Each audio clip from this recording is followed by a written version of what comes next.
حاسه ان انا ما عنديش طاقه ان انا اعمل اقل مجهود. تخيلي يعني حتى المجهود العادي اللي بعمله في البيت، ان انا اوضب البيت العادي كده، مش قادره اعمله. مش عارفه في ايه اللي جرالي من اول رمضان.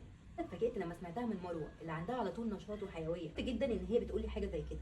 قعدت ادعبس وراها لما رجعنا اللي هي بتعمله، لقيتها ان هي بتاخد وجبه الفطار وبعديها بالعافيه بتاخد مثلا فاكهه اخرها 2، وما بتستحرش كل يوم. بالنسبه لشرب الميه، شبه بتشرب ازازه واحده صغيره في اليوم كله. طبعا دول اكبر سببين يخلوها تحس بالاجهاد وتحس بالتعب وتحس ان هي ما عندهاش طاقه. اولا قللت كميه السعرات الحراريه اللي هي بتاكلها، فده طبعا يتعبنا. تاني حاجه قله شرب الميه والسوائل تخليك تحس باجهاد وتعب وتوطي الضغط بتاعك. قلت لها يا مروه احنا من النهارده هنعمل الاربع حاجات دول. اول حاجه هنفطر ولازم نصحى، وكمان هناخد السناك في النص. لازم نزود في الاكل بتاعنا حاجات هتدينا طاقه.